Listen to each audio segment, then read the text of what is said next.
Hello, everyone, and welcome back to the Three Men of Football podcast after our, I don't know, what are we calling it? A holiday? A staycation, if you will. Vacation. That's How we usually doing, a lads? popular You okay? choice. With Thomas, Simon, good. How are we? She didn't. I was thinking, which way did I say it? I thought Simon just messed it up then asking us a question before Darren got to say that. Otherwise, we're going to have to restart the recording. Brilliant. How are you doing? Doing Great. well. It's good to be back on the podcast, to be honest. Really good to have a chat about football again, because we've missed football. It's not been on much at all, has it? We have, but we have been talking about the fact that there's been a lot of it. So, you know, we took a break. We've been off for almost 3 months now. I checked, and the last one we put out was 3 months ago. And the reason for that was that everyone was getting a little bit bored with football. So we decided we'd take a break, you know, think some new ideas, see what's going on, and then bring it back at some point. And now feels like the right time to do it. I was made up today that we were going to record tonight. Yeah, brilliant. And of course, you've got the Euros at the moment, and then one or two other things we're going to talk about in the podcast. So it's almost like the energy levels are stepping back up again, ready. Definitely.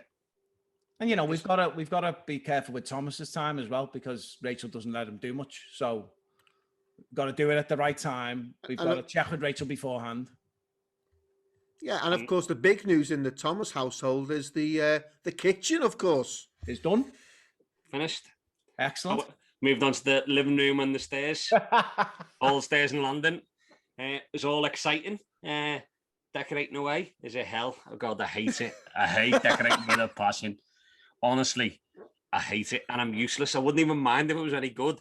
I literally just throw it on, it bounces back off me, and it's me in the face and in my hair. And is that why your hair's all grey? Yeah. That pink? Dulux, brilliant white emulsion. I mean, that's, in all seriousness, that was another reason why we had a bit of a break. Thomas was getting work done at the house, so it was a bit of a nightmare. Yeah. But it's brilliant to be back. I know that I've missed talking about, you know, we talk on a regular basis anyway, but this gives us an opportunity to be a bit more focused in what we talk about. And because the Euros was coming up, it's like, okay, we've got to do it. We've got to get going again. So we will record podcasts right through the Euros. You know, we'll talk a little bit later with our guest about the Euros and about, you know, why we like the Euros and international football and why we don't. Or do we? Or do we? Yeah. I see that the names are quite apt. Darren has got It's Coming Home. I've got It Might Be, and Thomas has got No, It's Not. That tells you all you need to know about the way we feel about international football. But it's something for us to talk about. Some amazing players at the Euros. We'll go through the results. We'll talk about what goes on throughout the tournament, the talking points. We'll obviously talk about the Eriksen situation. We'll talk about that later with Mick as well. But it feels like the excitement is growing again around football, and I feel a little bit more energized about football as well, because I definitely got a little bit bored of it. Yeah, and I'm excited to hear what our special guest has to say with the great news that he's been working on with a couple of other people. So it's all exciting times at the moment, and I might play again next year. That's how I feel at the moment. I could go back in the ring. He's saying, "There we go, Thomas."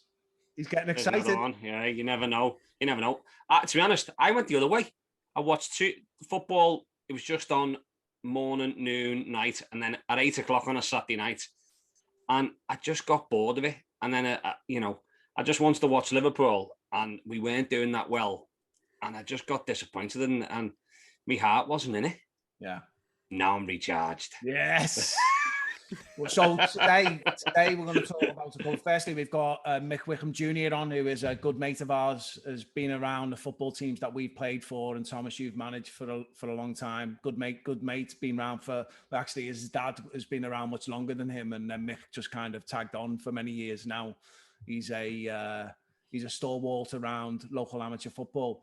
So we're bringing him on to talk about a couple of things. Firstly, we're going to talk to him about the Euros and what's going on there. But more importantly, we're planning a charity tournament in July in Liverpool.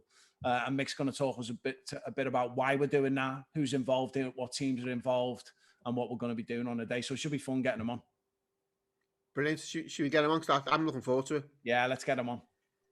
Hello, Mick, and welcome to the Three Men of Football podcast. How are you doing, mate? Brilliant. Thanks for having me on. We had no option. Simon said we had to.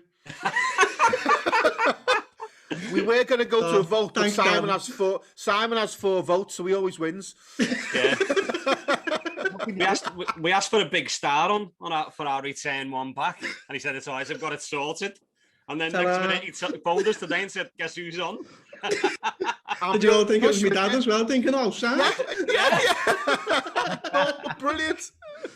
So just to let the cat out of the bag a little bit, just before this interview, we've just been talking about how Darren, before every episode, gets powdered by, we don't know who it is, but it's someone in the background. Every so often he'll go away with a shiny face and then he'll come back and he'll be all made up. How much makeup have you got on today, Daz? Just the inch. Makes you look far younger. I'm saying nothing. And I said, at least it's not a fluffer girl. Yeah. To which I didn't know who that was or what that was, but apparently the 3 lads do. Yes, listen, Daz, you're trying to keep this image and we're just going to break it down for you. That's not the way it works, mate. We know you. We know what you're up to. We know that you've got someone in the background there just helping you out. You leave my powder girl alone. Yeah. Anyway, Mick, so we thought we'd get you on because you are like a football connoisseur. You've watched all of the greats, including Darren and me. And Paddy O'Hanlon, don't forget Paddy O'Hanlon. Paddy O'Hanlon. Who's probably the best player Mick's ever said hello to. Without shadow of a doubt. You've also watched some terrible footballers as well, like Thomas. Me. Thomas. Hang on a minute. The last charity game, Thomas scored the goal that took it, the winner, wasn't it? Draw, so. Sorry, lads. I have to go now. Don't bring that okay. back up. It felt like a winner, Mick. Sorry, felt like a winner. Yeah, the celebration was like a winner, Thomas. To be fair, I still have nightmares. But yeah, no, it was a great goal. You've got to be in the right place at the right time. Yeah, and you're being too nice to him already. I don't like this. You've been talking before this. Yeah, Simon. I had it in my contract that would never get mentioned again. So, that's not good enough. Well, listen, in all seriousness, Mick, you've been around. Your old fella was the assistant at the Zavs for years when me and Darren were there. Simon, just for our international viewers, Al fella means dad.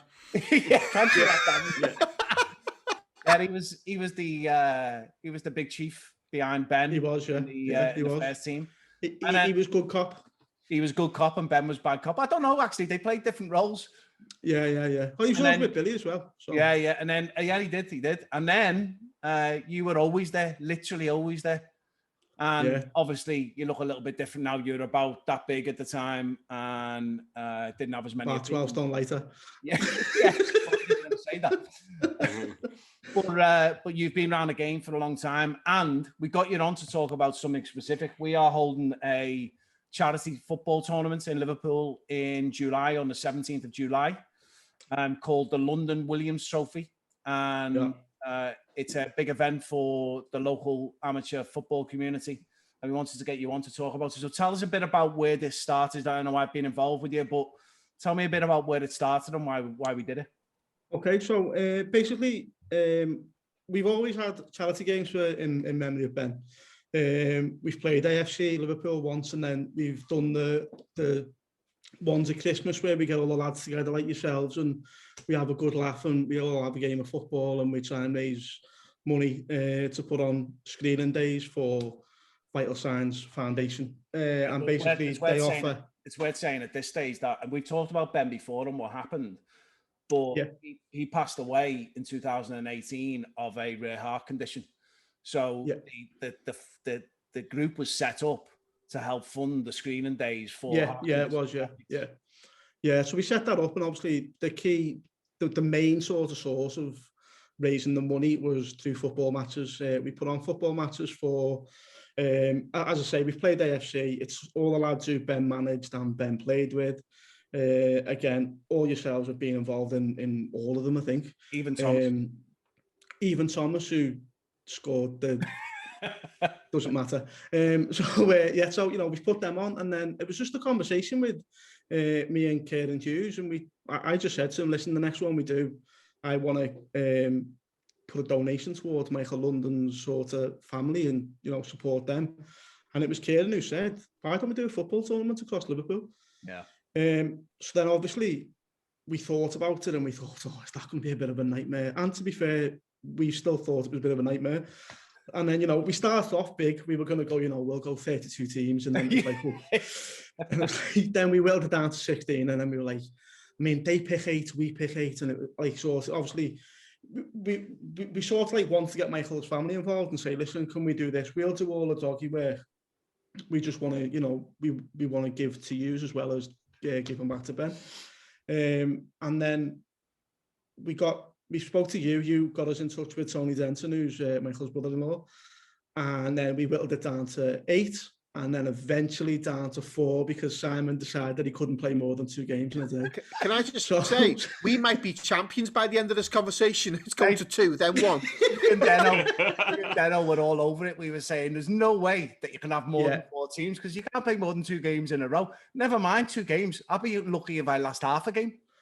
Yeah. So to be fair, like we have whittled it down to 4 teams, and I think for the first one, I think it'll be brilliant. I think we've gone for obviously we've got Follow Your Heart FC, which is us, which is the name of Ben, the charity that we'll be setting up for Ben, and we had Waterloo Dock because Michael played for them for years. So fitting teams, and then we've all been involved with Old Zavarians in the past. We've all you have all played for them. I haven't, but I've always been there on the line supporting, being the cheeky little sod on the line, giving abuse where abuse wasn't probably needed, but good fun in it.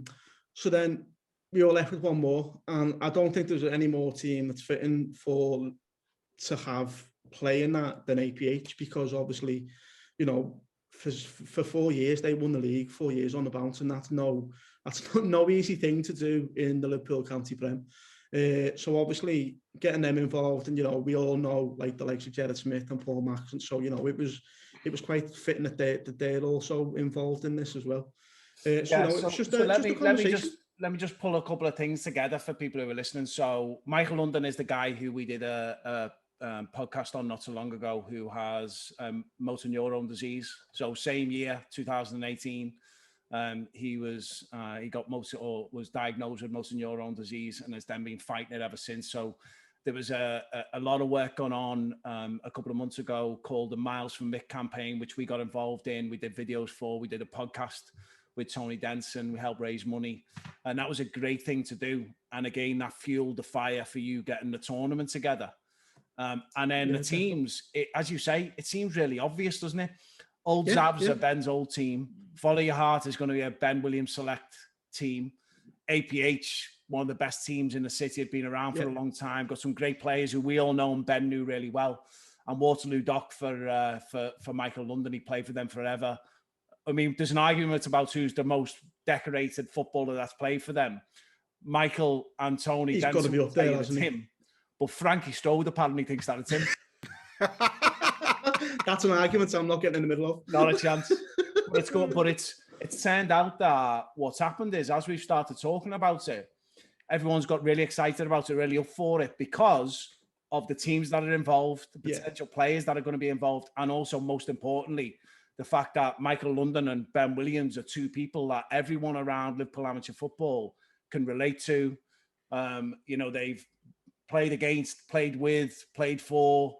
I heard a brilliant thing the other day, someone explaining the way they feel about Ben, or felt about Ben. And they said, I hated playing against him when he was on the field because he was a great footballer, but also he liked a bit of bite, he liked the tackle, but he was impossible not to like off the field. And I think that would apply for both of them, both really good. Yeah, definitely. Yeah, without a shadow of a doubt. I think, I was actually quite shocked at how well it took off. I mean, I always thought it would do well, but I know that's like sort of, well, everyone says that, but I am actually quite shocked at how quick it's gone, and like sort of everyone wants to get involved. Everyone's happy. All the teams are more than happy to, to get teams together and really go for it. And by the way, it's not like a laugh, and this is a serious competition. Like I'm not even playing, and in fact, I'm like, I'll be like there on the day. Gary Aarons is going to manage our team, but I literally want us to win. Like I'm going there with full. Like, just on that, Mick, I've heard, because of the day it is, there's squads of 35 players. Is that and I've made the 38th player in our squad, so I'm hoping a couple of dropouts and I might be in. Yeah, I'd like to go national. We're putting reserves in just in case. Yeah. but I'm saying that if you think about certainly the time that I played in the top divisions in Liverpool, the players that could potentially be there, and I know people might say we're looking through rose-tinted glasses, but are probably some of the most decorated players in the amateur game, and also almost the best players of an era will be there, no doubt about that. Yeah. And I think for me, I think Simon hit the nail on the head when he talked about both lads on the pitch were horrible. Yeah. And I'm not saying that lightly. They were horrible. I'm glad I played with Ben rather than against him. And Mick Lundon, I'm glad I played centre half because I never met him till after the game. We met on corners now and again, but I never marked him. But it's like off the pitch, the two nicest guys you'll meet in football. Yeah. You know, and I think it shows you how nice they were by the response that you've got to this tournament. Definitely. And once the press and the papers and all these local things get hold of it, this is going to take off. Yeah, I agree. Yeah. I as I say, like, I've had like sort of like, you know, people have DM'd me on the thing. We had like a referee saying, "Listen, I went to school with Michael. If you want me to referee, I'll referee." We've had people saying, you know, well, if you're doing a program, I'll write an article in the program. It's brilliant. Just like the way Liverpool comes together is phenomenal, and that's part of the reason why we've done it as well. By the way, because I think I'm shocked that no one's done anything before for the two people involved, and I just think, you know, if they're not going to do it, then why don't we? And you know, like I'm already looking to the future on this. I'm looking at like sort of next year as well. It's not just a one-off thing where, like where you've said there, Darren, like, you know, you're going to get like loads of really well-known footballers turning up on the Liverpool amateur football scene. To get them all in one place on one day is going to be absolutely unbelible, to be honest with you. Then, you know, it's going to be a nightmare, though. Admiral Street, imagine. Yeah. Sponsored by Uber. Well, I mean, the players that have been talking about coming already. So if you're talking about amateur footballers, you know, people like Leighton McGivern are going to be playing for Waterloo Dock. So I'm not marking him. I'm not going anywhere near him if we play against them or when we're playing against them. Frankie Strode is playing central midfield apparently for Waterloo Dock, and he's given Deno stick every single day because he wants to be in the starting 11. Lee Battle's playing. I think Anthony Battle's playing. Joey Roberts, Liam Usinol, I'm sure will play. Hopefully, James Lundon will play, who's Michael's brother. And then on the APH team, they've got a litany of stars. The best one, I believe, is Jared Smith. Outstanding footballer. by a country mile. Simon, I mean, judging by all these players you've mentioned, and you say you're not marking them, are you not playing? No, he's not. No. He's on the balcony with me. He's spending a lot of time. He's in the VIP lounge with me. Hey Mick, seeing as how serious this is getting, and it sounds like, I'm just wondering where I'm fitting in all this, because you can be the assistant manager to Gaz. I've polished my boots. I'm ready. I've been working out. I'm That's fit. Fine. I want to get out there and get kicked by at least one of these. I'll contact the Sabs and tell them that they're the next player. No, contact the doc. But here's the other thing as well. We've heard there are some players who actually have made it further up the ladder. I heard yesterday from Billy Birch that Gary Taylor-Fletcher is going to make a showing for the Follow Your Heart team. Yeah. We've asked Parky to get involved as well, who is the assistant manager at Tranmere now. He might not be able to play because of their pre-season, but he's talking about it. Sean Hydale might be there for the Follow Your Heart team as well. That'd be great. Don't mention that. APH won't be happy with this when this goes on. Keep it quiet and then let's go after him anyway. But there's some, and then Steve Irwin is another lad who played for Liverpool through the youth system. Great player. If he's in the country, he might be in the States, but if he's in the country, he's going to play as well. And there's a long list of players that want to get involved. It's brilliant. It's absolutely brilliant that these players want to come and support these two amazing footballers. And I think that's what it is, Simon. You know, even if people can't be there, they're doing things like retweeting it, they're sending support, they're putting it out there. And I think that's just amazing. And, you know, something that I think that the two lads were doing it for would be absolutely delightful with. Yeah, definitely. I think I think, you know, they're very different causes as well. So with Ben's side of it, or the Williams side of it, it's very much about funding these screening days for heart conditions, which, given what happened with Ericsson for Denmark only last week, has just highlighted the need for that even more. You know, people are going into football games and they have no idea what's going on, no idea whether they have strain on their heart and whether they have problems. And although Ben didn't die playing football, he was sat at his desk planning the game that they were playing that night. It's all about football, but the stress that he's obviously put on his heart and the fact that it's come out of the blue and it's been, obviously it was not expected. If you do those types of screening days, you're likely to pick that kind of stuff up early, which will enable people to go and get it addressed. And I think that is a brilliant cause. And then on the other side of it, the Michael Lundon cause is also brilliant. Michael is still fighting with MND right now. Every single day, him and his family are trying to deal with the consequences of being diagnosed with that horrible, horrible disease.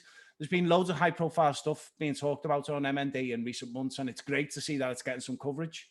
But we've got a good mate of ours that has got it, and it's so difficult to watch him go through that kind of pain.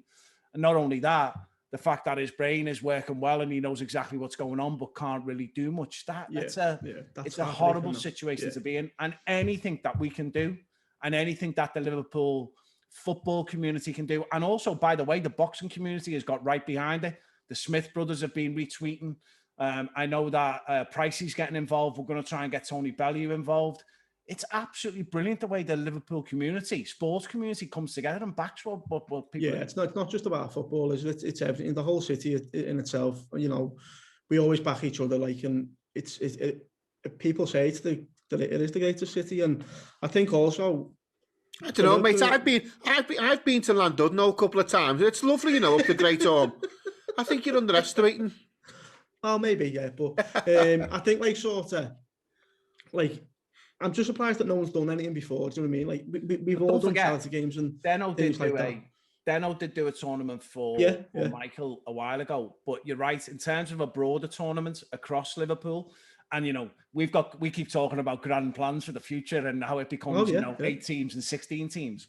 So we see this being much bigger and carrying on for years to come. I think the reason people haven't done that is because it's really difficult to pull together. Yeah. And you and I know that over the last couple of months, it's been an absolute nightmare. And now we're about a month away from it as well. It's the 17th of July. And there's so much to do in the next month. That's probably why people haven't done it.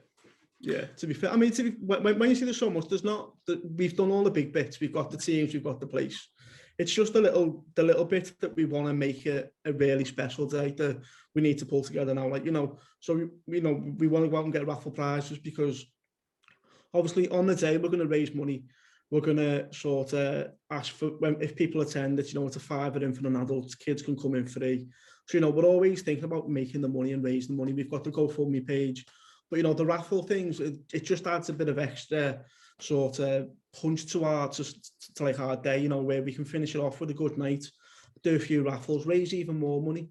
And, you know, that's what we need. They're the bits that we need help with now because we've done everything else. We've got like the sort of teams together. We've got the pitch. We've done everything. We just need to get a few bits sorted out to like sort of finish off what will be a fantastic day.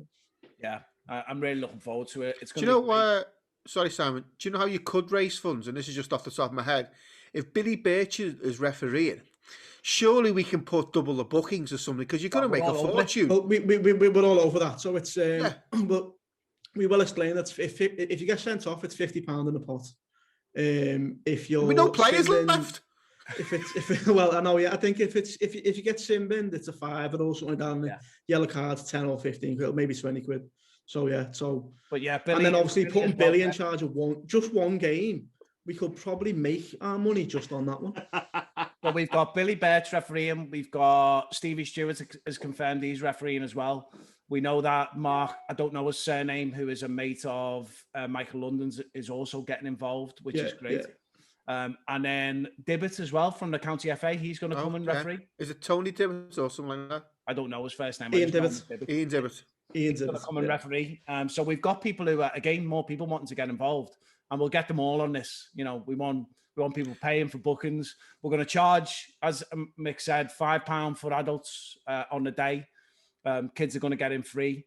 We're also going to charge all the players to pay as well. So everyone's going to put in £10 to play. So given we've got 4 teams, that'll be a good amount. And then the other thing that we're doing, which is brilliant, is we're doing sponsorships for each different elements of the event. So one of the sponsorships is to sponsor a team.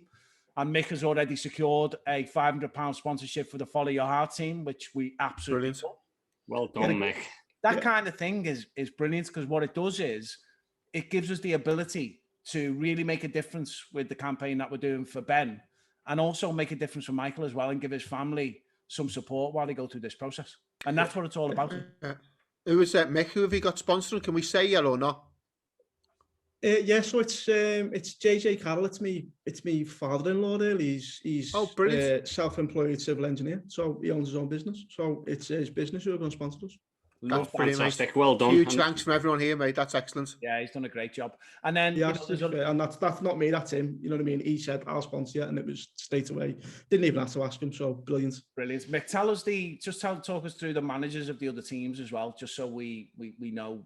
I think Deno was managing the Dockers. Oh yeah, so Deno's ruling with. I mean, he's a dangerous man. You don't want to. He's brutal, isn't he? That's why Thomas won't get in their team, because he's getting rid of it. Like, hang on a minute. Like, Callum Smith isn't even allowed to play. That was because brilliant. He just didn't make the cut. You've got Absolutely no chance. So we've got Deno's doing the Wall Street Dock team. We've got Gary Earns doing the Follow Your Heart team. And if Thomas wants to help him out, I'm sure he will love that Gladly as well. Yeah. And then for the Zabs, we have got Kenny Jones and Callum Woods has just been announced as the new manager. So I'm sure it'll be a Kenny Jones, Callum Woods split. You know what I mean? So I think that should work well as well. Old friends and all that. And then Paul Mack is APH's manager. Brilliant. So I mean, I think APH will probably be the team to beat if they go in full strength. I played them with the Dock then. Let's fix the draw. They can play the Dock. We'll play the Zabs. Well, balls. Put them balls in the microwave. Yeah. We are actually going to try and do the draw live. So I had a conversation. That is something we need to do. Yeah, I had a conversation with Mick Watson from the Straight From the Off podcast yesterday.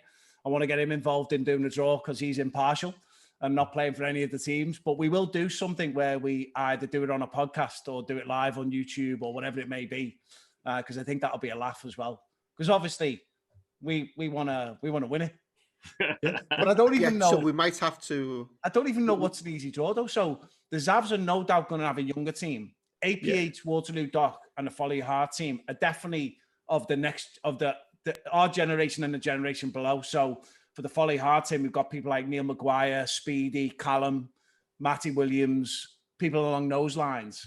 But the Zabs are going to have a young team. So do you really want to play them in the semi-final, or do you want to save the final? Or do you want to play the Zabs in the final, try and get it out the way and beat them, and then play either the Dock or APH in the final?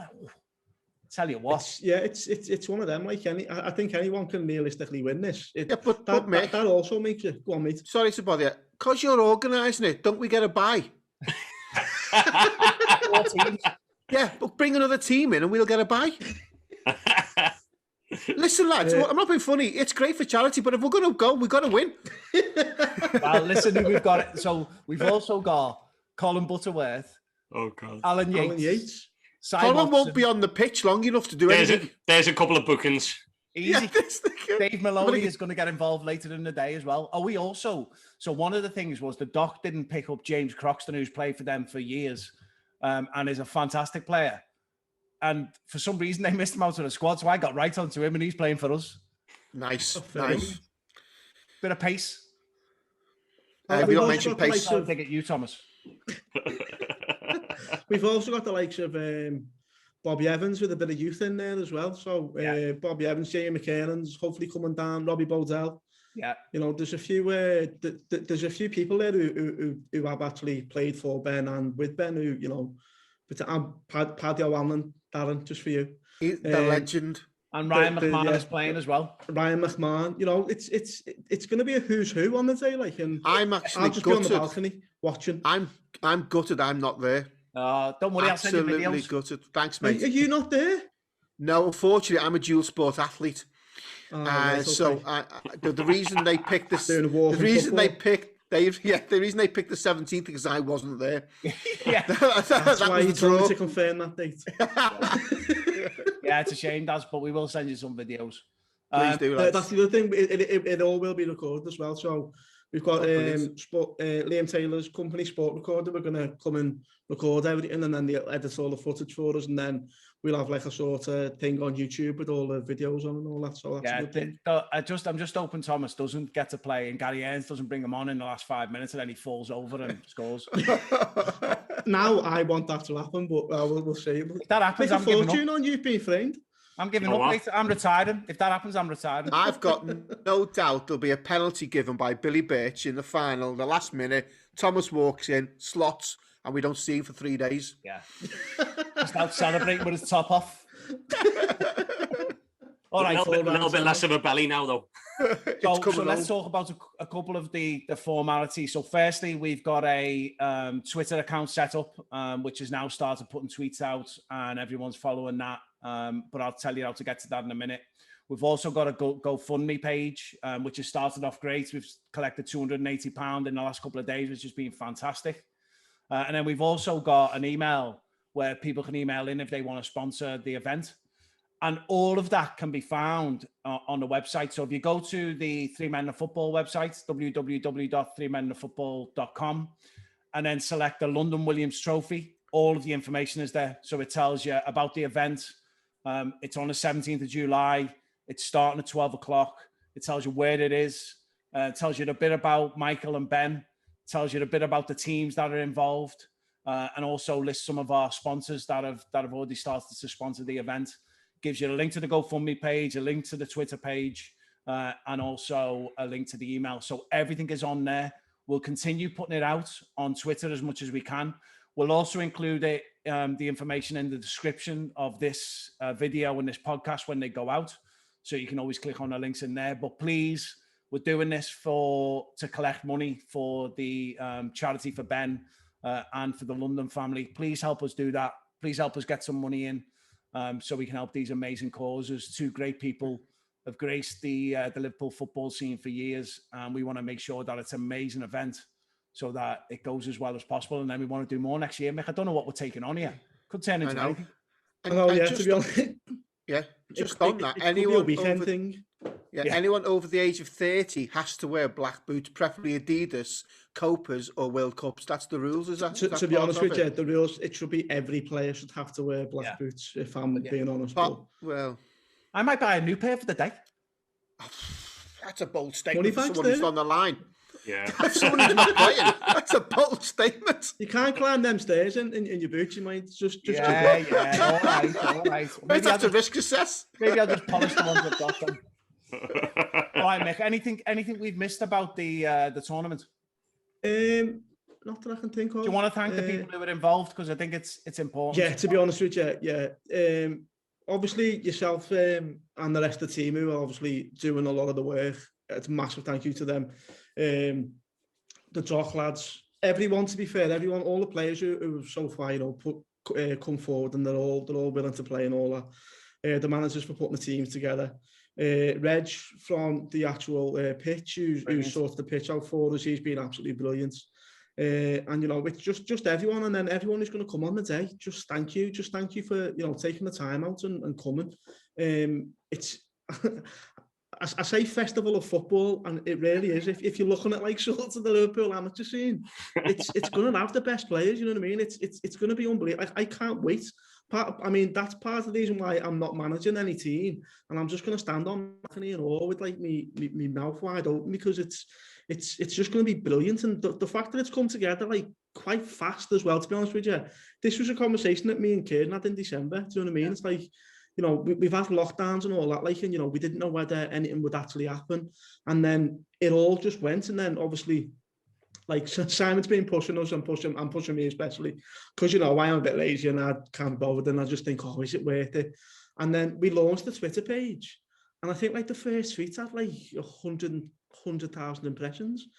It's just bizarre. It's just madness that something, just a little idea that me and Kieran had, and then we had a little conversation. It's just gone within, like less than a year. Do you know what I mean? It's phenomenal, and I just can't wait for the day to come. And as I say, like I'm now looking at like next year. I'm looking at merchandise and everything for next year. I'm looking at caps and t-shirts and all kinds of. It's got everything. Just getting a little bit above your station there, Mick. Yeah. Yeah, no, and do you know what? I was going to get them for this year. I was just like, they're not going to be ready in a month, so I'll just. Mick, if you do socks, let me know, Mick. If you do any socks, let me know. All right, well, listen, let me call out a couple of people by name. Kieran has been fantastic. Pull the poster together and is doing a load of work in the background. Tony Denson is doing a great job. Gaz Ends, Matty Willow is involved as well. Most importantly, mate, and your dad, Mick Wickham Senior. But most importantly, the work that you've been doing is outstanding. It wouldn't have happened without you pushing it and harassing people. Obviously, you can be a bit lazy, but you know, on this front, you've pushed people hard, which has been brilliant. And it's the only reason it's worked. And the reason people will do it is because of the two people who were doing it for, but also because you've been going after people saying we want to get you involved. So well done. I think it's going to be amazing. I think it's going to be a great day, and I can't wait to get it done. Because then we can move on to what we do next year. Yeah. That's the thing. Is the trophies and a medal? That's all I want to know. We've just got a cup. We've got a cup. We're not going to, I mean, my thoughts were to do everything. I wanted to do like player of the tournament and all that, but it's just a nightmare. So, you know, the reason why we're doing it with 4 teams is because we want to see how good it is and what we can do with it. So, you know, next year, hopefully, we can have more teams, and we'll do. We can do sort of. Don't commit yourself, Mick, just yet. Don't commit yourself. I've learned that the hard way. Don't commit yourself for next year. Just see how it goes.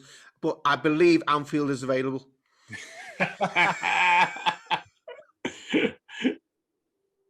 Sorry, my salmon off then. Oh, really?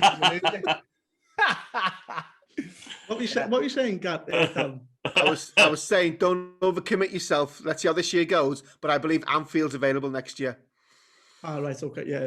No, I don't want. It was much better the first time round. Much better. To be honest with you, I don't want Anfield. I want the real grassroots places. I want to play in the places where we all grew up and watching football. That's where I want to play them. I'm not interested in going to and giving other people, like, I know I support Liverpool, but I don't want to give them money. I'd rather raise more money and do it where places where we're all familiar with. Definitely. And that's great, mate. The problem we've got is they built houses on there, and I'm not going to anyone's living room to score a goal. So, like, I've already got ideas. Just also as well, give me your sort of plans for next summer, so we can plan it for when you're away again. Yeah. All right, so we've talked about the real festival of football in Liverpool in July. But there's another festival of football going on, or so people like to call it, and that is the Euros. So we thought it'd be worth, while we've got you on, Mick, being a football connoisseur, to talk about the Euros and what's been going on so far. However, I think we have a couple of people on the call who don't like international football. Am I getting that right, Thomas Morris? Oh, it's useless, isn't it? You're not a fan? It's useless. I'd rather.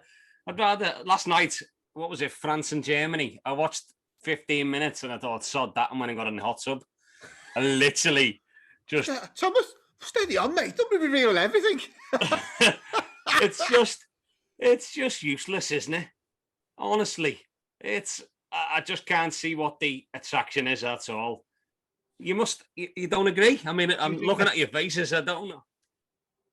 I'm with you, mate. I can take it or leave it.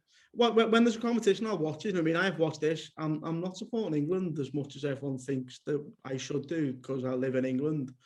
But no, I'm all this Scouse not English stuff as well. I'm not really into that neither. I just can't be bothered. Oh, mate, I heard one the other day. I heard someone on the radio and they were trying to have a conversation, and this guy was saying, "I'm from Liverpool. We're not part of England." So the person was saying, one. Yeah. Where are you then? And what country are you part of? We're Liverpool. We're not attached to England. Like, come on. And he was getting really angry, wasn't it? It was Let's like, have a sensible conversation. Just leave it, mate. Why are you phoning why are you phoning a talk show and saying it's ridiculous? I mean, you know, you've got like rival fans calling us bin dippers and all kinds. Yeah, whatever, sound. I'm just not into it. I can take it or leave it. And by the way, I've watched a couple of games. I didn't watch the England game, Yeah. Partly due to the fact that I was hungover after going on Gary Hill. I watched the Holland game. That was a good game. Yeah, very good. Yeah. And I watched last night's game, to be fair, the Germany-France one, because if I had to pick someone, I'd probably pick France, because, you know, I love Mbappe and he's never coming to Liverpool, unfortunately, but, you know, I just think he's a terrific player. I think he's got everything. He's the future. He reminds you of me in my heyday. Just because he's bald, yeah. Yeah, no, I just think I think he's world class, like, and I think he's got everything.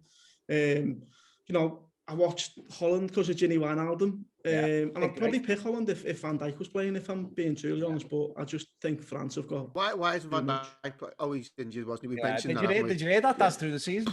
I heard the rumor. I don't know. How did given that? I think the reason that Mick and Thomas don't like international football is because they're from a city with big clubs and they support big clubs. No, they support Liverpool. So I absolutely love tournament football. I think tournament football's great. I think every time you go into tournaments, and I like watching England in tournaments, not in friendlies. I think there's a difference between watching an international game as a friendly and an international game when it means something and it's a tournament. And so I absolutely love tournament football. I think it's tactically it's good to watch, and you're trying to work out if you're finishing top, second, third, how that's going to work.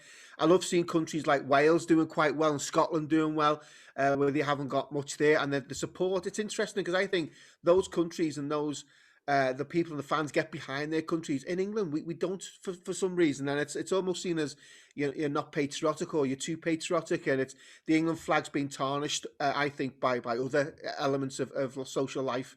But I do think the tournaments, and what I love about England is they give you hope, and then they dash it around about the semi-finals or the quarter-finals, and I almost think if we got to the final, we wouldn't know what to do.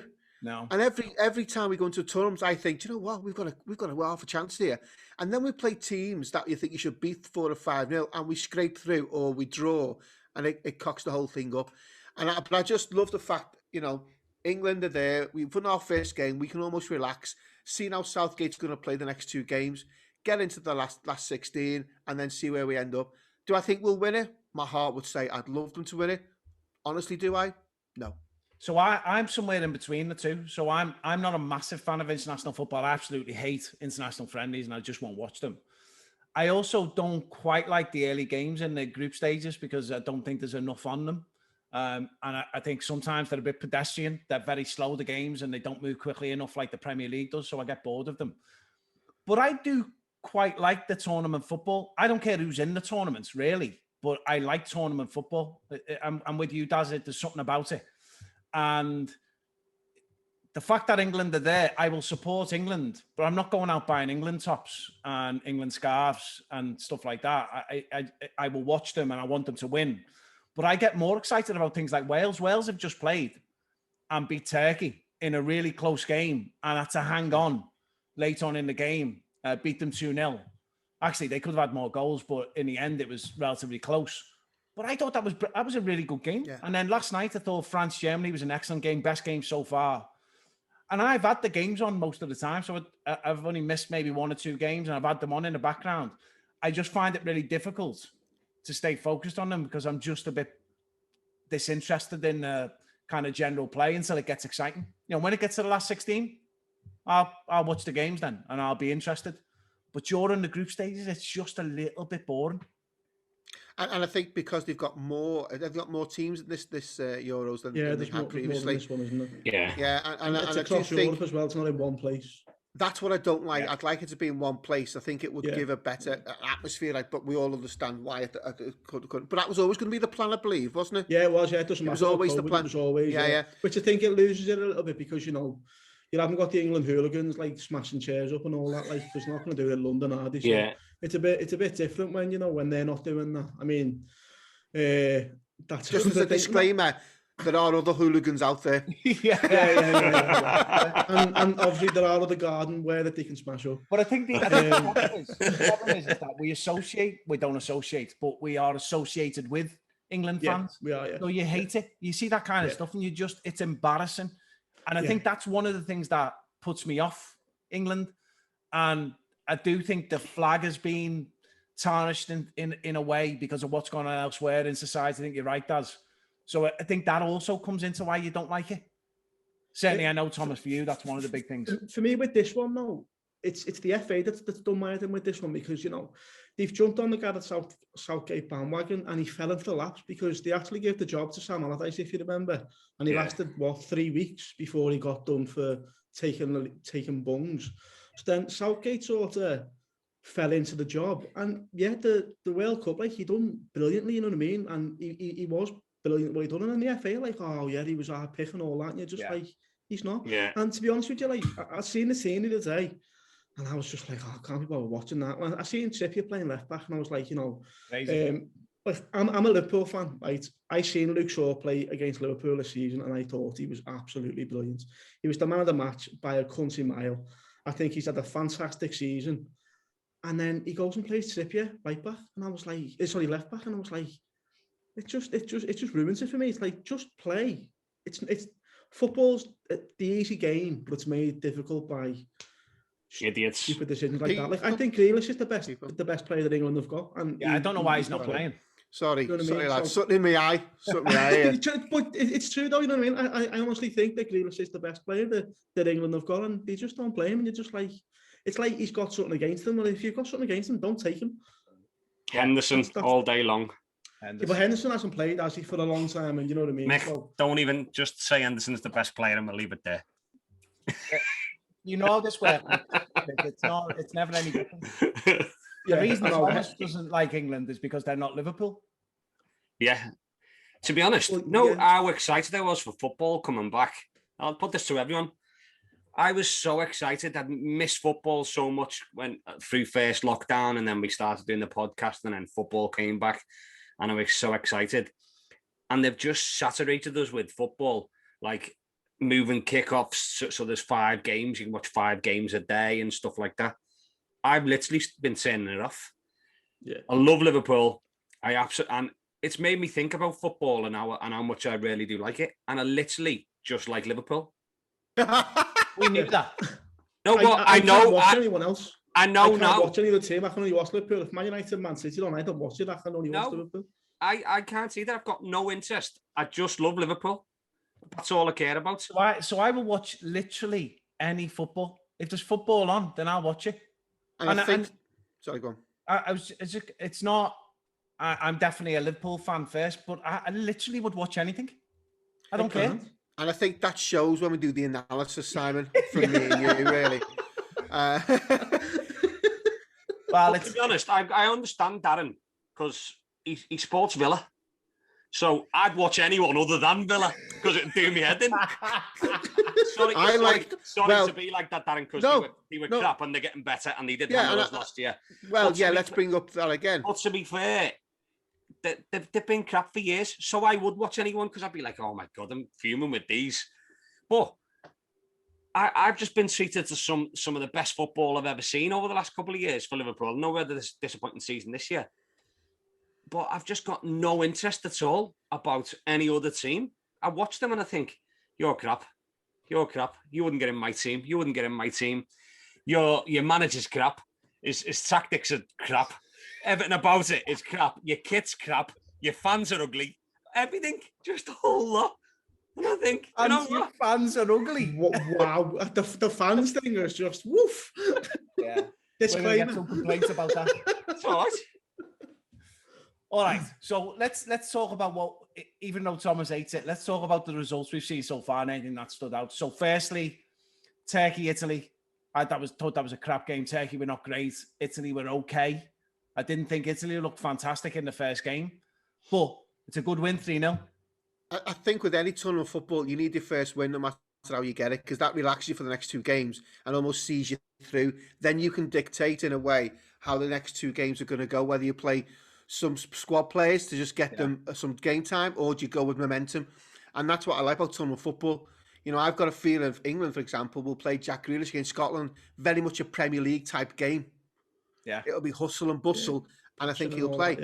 And I think he will play. But I do think you get that first win, because if you don't, the pressure that's on that second game is phenomenal. Well, they did. And They got the 3-0 win and they looked solid in that win. Then the next day we had 3 games in a row, like 2 o'clock, 5 o'clock and 8 o'clock here. Wales drew with Switzerland 1-1. Denmark got beat by Finland 1-0, which was the game where Ericsson passed out. Apparently had a severe heart attack and was brought back to life on the pitch, which is crazy. And then they played the game, which don't really understand. And then Belgium beat Russia 3-0. Anything stand out from that day? just on that, I just want the Ericsson point. I could be wrong, but I believe I read somewhere that his captain went over and put him in the recovery position and started CPR. As best he could. To stand around him so no one could take pictures and all that. Yeah, it was phenomenal. You know, and I think as well the emergency services did a great job, and that's why they're there. And from that, what you do hope is that every sporting event or everywhere there's sport gets a defibrillator, and that should be government guidelines, should be funding that. Yeah, definitely. Yeah, I agree. We've got one in the hub at South Liverpool, so that's good news for anything. That have got them, yeah. That's I know good news. Buckley Hill's got one as well. I know the Zavs has got one. So, you know, I know there are plenty of them around. Like, it's just knowing where it is.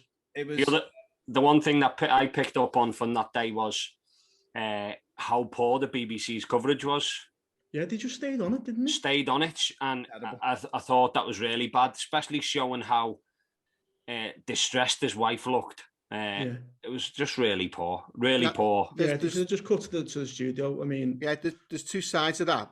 I read one side saying they couldn't do anything about the pictures, another side said they have the rights to cut back to the studio.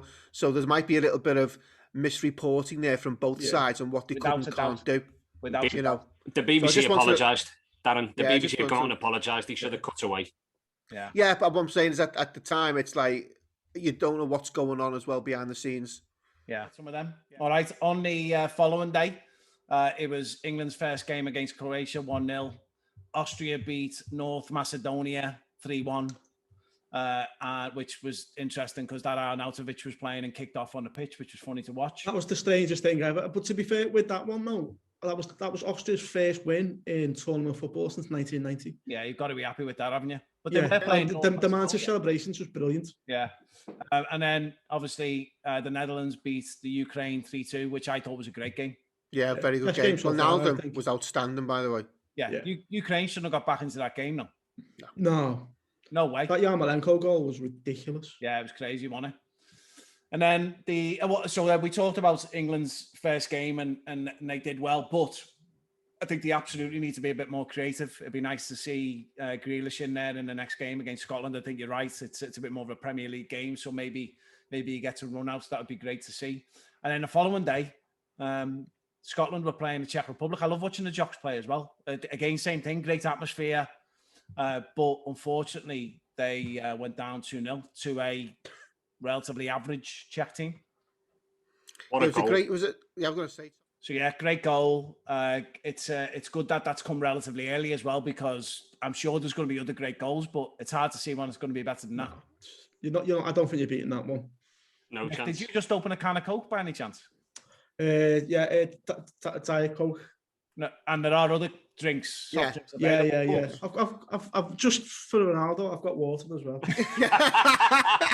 So while Ronaldo knocked something like £4.2 billion off the shares or something, Mick's just put on £3. So what I'm saying is buy now. Available to organise football tournaments as well. Oh yeah. So the other games that day were Poland got beat 2-1 by Slovakia, who I thought played really well. Poland were not great. And then Sweden, down to 10 men.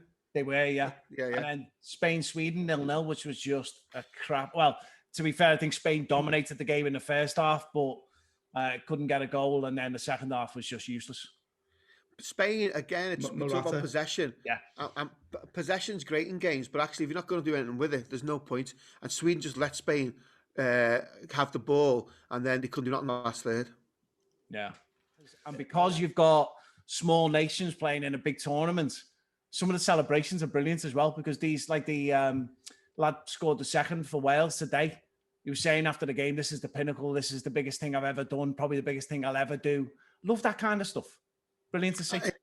It's almost like dreams to come true, isn't it? You know, it's like some of those Welsh lads who may not have played in the Premier League. you know, and they're playing in the Euros and they've scored a goal. Absolutely superb. Yeah, you can't beat that, to be fair. Like, although North Macedonia as well was the same. The celebration when they scored was absolutely brilliant. It was like when Thomas scored on the hub in that charity game. Don't, mate. We're still having nightmares. The only problem is he took his top off and scared everyone around the pitch. All right, so the other game yesterday was France versus Germany, which I was looking forward to this because I thought it would be the best game so far. And I think that and the Netherlands game are probably up there as the best games. France won 1-0, loads of chances. France had their second goal disallowed. Hummels made an amazing tackle to stop Mbappe scoring as well. Thought it was a great game. Yeah, I thought France tried to counter-attack a lot more than the Germans. The Germans were... Again, it's interesting because I think this is the coach. Is it Coach Lowe? Is it? What's his name? The coach for Germany. Yeah, it's his last tournament. I believe he's leaving after this tournament. There was issues about a year ago whether he should stay on at that point. You can't write Germany off. Germany will be there or thereabouts in the semi-finals, if you like, because they're just that type of team. France, I thought, played well. I thought they passed the ball well. I thought it could have been a bit more clinical in the last third. Mbappe scored a cracking goal, but unfortunately it was offside. But it just shows you, he reminds me of a young Henry coming in from the left and moving in like that. So, so that's my compliment for him. But France looks strong. You know, they've got Conte, who's arguably the best centre defensive midfield player on the planet. And I think he just makes everyone else tick and he allows them to do their Germany job. Got some decent players as well, haven't they? Germany have got a decent squad. Yeah, Germany got a fantastic squad. Yeah. But they've also got an ageing squad as well. And you look at France are bringing the youth through, and that's that. Right. I think that's what the major difference is. If you look at like a lot of the squads, I mean, even England have got a very young squad. I think England are like second favourites to win it, and I think that's only because you've got people in England putting bets on them to make the odds go shorter. I just don't think England. What was that? Sorry. Sorry, I put a $5 on. So it's like sort of. I just think that England have got a fantastic. They've got a lot of good young players. It's whether they can knit. Whereas France they just seem to like sort of gel straight away. And I just think that they've got more of a chance to get there than maybe England have. Yeah, I had a brilliant quote last night about a player Darren just mentioned, N'Golo Kante, and it was from Emmanuel Petit, and he said the planet is covered by 70% of water, and the other 30% is covered by Kante. Absolutely spot on as well, though. To be fair, I think it's absolutely brilliant. Yeah, outstanding. He'll be one of the players of the tournament. He's up for the Ballon d'Or as well, which I think he's definitely got a chance of. Although he's up against some decent players, like. And then the two other games we've talked about, one of them already. Turkey beat Wales today. Wales beat Turkey. Ramsey scored the first. No cutting on this, mate. And then, to be fair, Bale missed the penalty as well. Yeah, that was a penalty. Yeah, Ramsey missed a couple of chances. Bale's penalty couldn't have gone any further over the bar. It was absolutely useless. It was like Potters in the charity game that's still flying now. Yeah. And I tell you what. Sorry, Simon. Ramsey looks quite decent at the moment. He looks a really good player, and I've heard he's looking for a move back to the Premier League. Yeah, that'd be a great move for Swan. Yeah. I thought Everton. Nah, I think it's too good for Everton. Just upset 50% of our listeners. And then Russia beat Finland 1-0. I think Russia look crap. I don't think they look like a decent side at all. They'll go out in the last 16, no doubt at all. I think they'll get through, but I think they'll go out in the first round of the knockouts. They don't look good, and Finland obviously will go out. But I think it's shaping up to be a decent tournament. So to finish us off, I want your predictions on the winners, and we'll start with our guest of honour, Mick Wickham. I think he'll know where he's going with this. France, it's France. It's between. I mean, Belgium look really good, and Belgium always look really good, and then they get to like the semis or something like that, and they just fall apart. Yeah, I just think France have got everything. I just think that they've got. I mean, if they get a few injuries, but obviously there's also the in-house fighting with France as well, isn't it? That also lets them down. I think as in Giroud had the pop at Mbappe or something like that all the way around, and so they always have that bit of stupidity that costs them with France. But if they can keep their heads together, I can't see anyone past France, to be fair. Like, yeah. Thomas, I know you're not interested, but what do you think? I think Norway are going to win. No way, they won't. No, Belgium. Okay. Belgium. Let's see. Lukaku's leading goal scorer and Belgium to win it. Nice. Daz? I'd love it in my lifetime for England to win something. I think we've got a great group of players. However, I just feel we'll fall a little bit short, and I'm going to go for France. Yeah. Darren, weren't you around in '66 when they won the World Cup? I tell you what, Mick, we're all laughing and joking now, son, but there's no need for that. Yeah, I am in exactly the same position as Darren. I think England will actually do okay, and I would like to see them win it, but I just think we'll fall apart late in the day. I think France are nailed on. I do think that Belgium will give them a push, and I also think that Portugal are dark horses here because, well, they're not dark horses because they've done well before, but they haven't looked great so far. But I think they will come good in the knockout stages. I think they might get through to a final, but I would put my money on France. They just look too good as individuals and as a unit. But it's going to be fun to watch. I'll definitely get more involved as it gets to the last 16.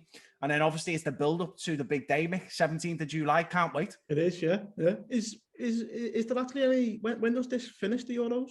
The Euros before the 17th. Is it 11th? All right, okay. So yeah, it's just making sure there wasn't any games on that day.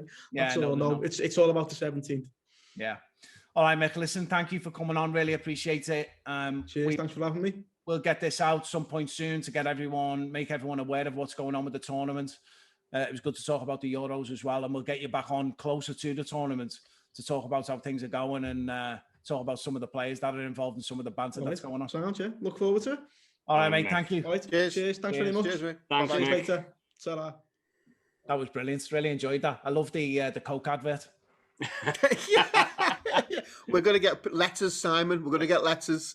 Yeah, it's not the only soft drink. We're not sponsored by them. Yeah. As you said, that's the fact that they Ronaldo killed the share price by over 4 billion. I don't think Mick will have the same impact.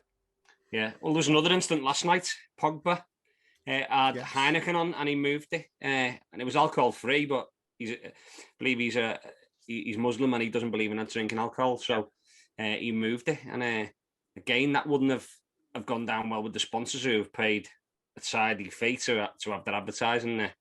Imagine if you're Coke and you paid all that money to advertise there and have those bottles there, and then he moves them and does that. And he didn't mean it the way it come across, I'm sure, but it was not good. But actually, it's nice to see sometimes these stars just doing that type of thing, whether it was on purpose or not. It's like, no, I prefer water. I'm going to. It was natural, though, wasn't it? It wasn't. Yeah, it was. It wasn't forced. That was the stage. You hadn't thought it through. It was just natural. No. Yeah. He's sponsored by Pepsi. That's all it is.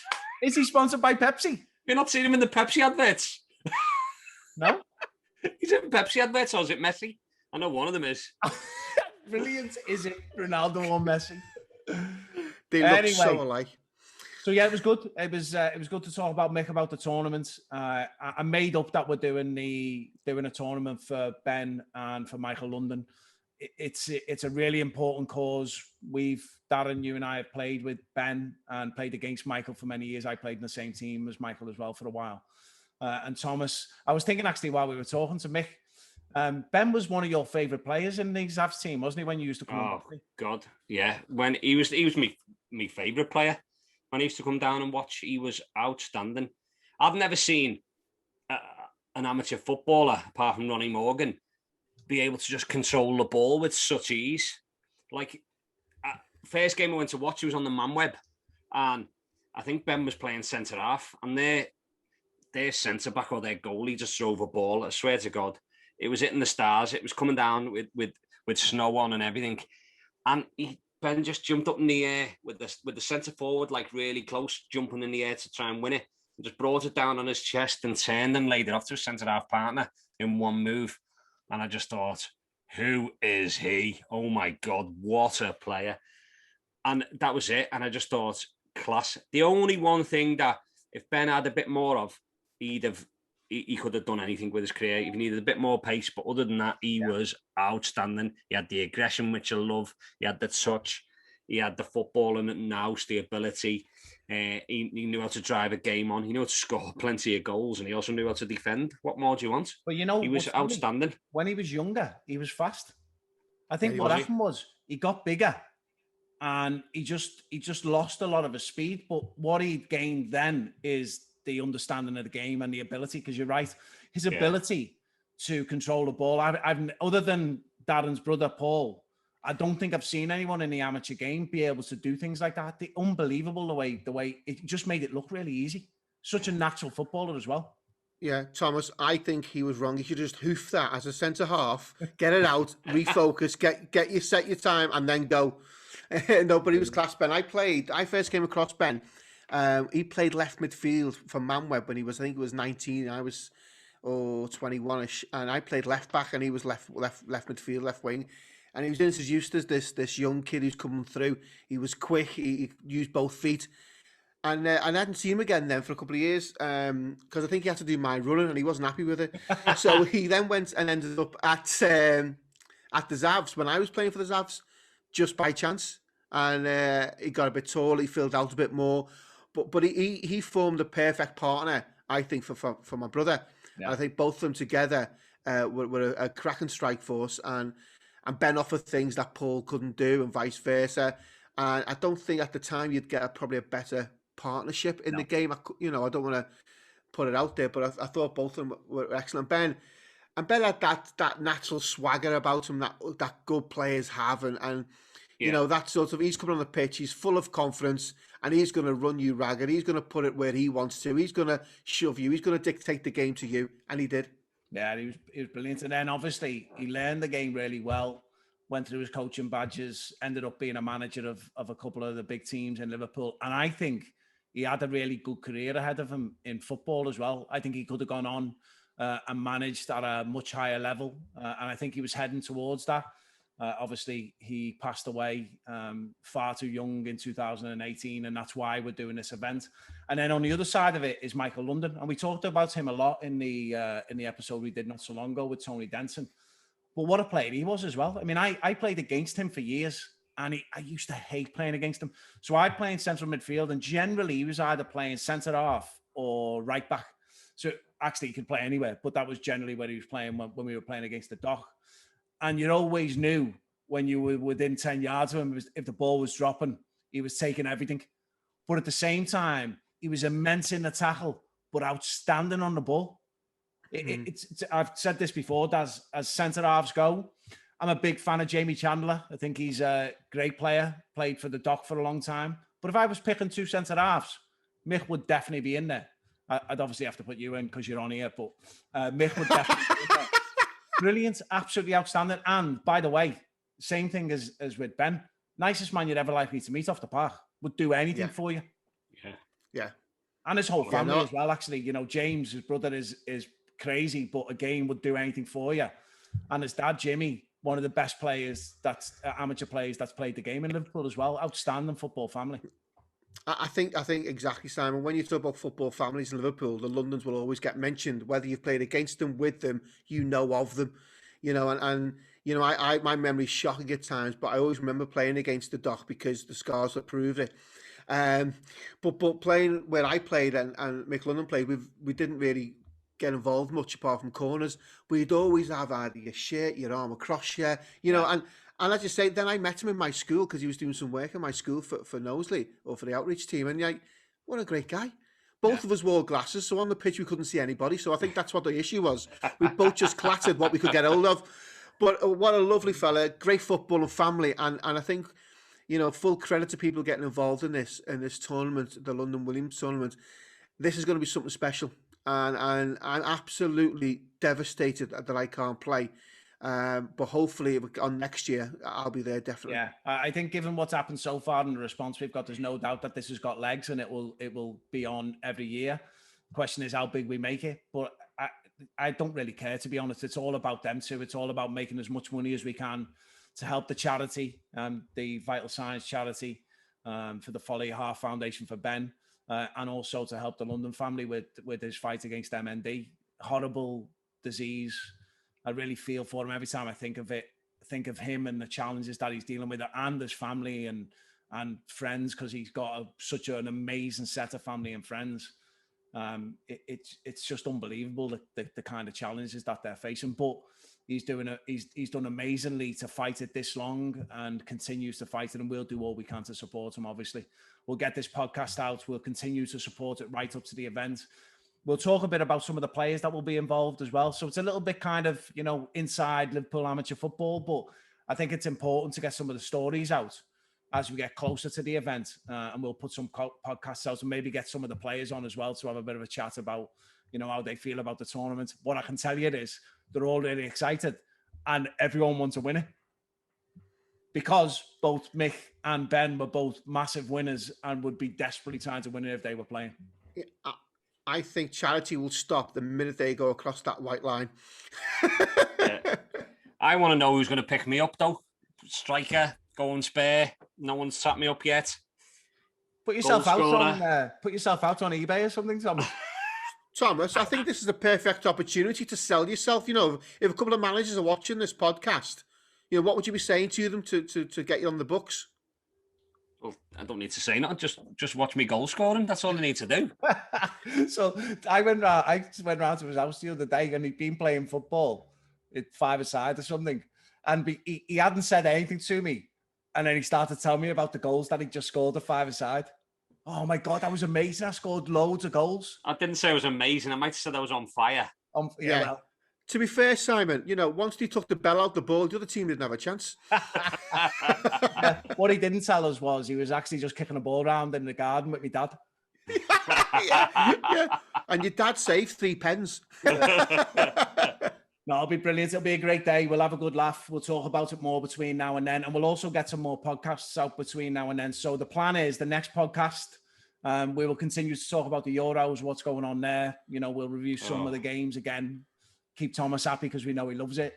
And then we will also do a Premier League Team of the Year. So the Premier League's now ended. We'll talk a bit about how the season ended. Bit of an anticlimax for some, but also some great performances right throughout the year. We'll talk about that Team of the Year. We'll each pick our Team of the Year and see where we end up. So that should be a good episode as well, because all of those that we've done have been good fun. I'm looking forward to that. Yeah. Brilliant. Excellent. Look forward to it, mate. It's good to be back. It's good to be back. Definitely. For those who want to support the football tournaments, go to the 3 Men of Football website at www.3menoffootball.com. Click on the London Williams Trophy, and then you'll see all the information there. The GoFundMe's there, the Twitter account's there, the email address is there if you want to sponsor the event. Please give us your support. We could help it. If you see things going out on Twitter, please retweet them. Watch this episode or listen to it on the podcast. Go and watch our old videos from our previous series. We've had a lot of fun doing them. There's some crackers in there and some great interviews with people. We'll continue to try and bring some good content to you, and I can't wait to do the next one. Nope, it's going to be great. Looking forward to it. All right, lads. See you soon. See you later. Thanks, Take care. everyone. Bye-bye.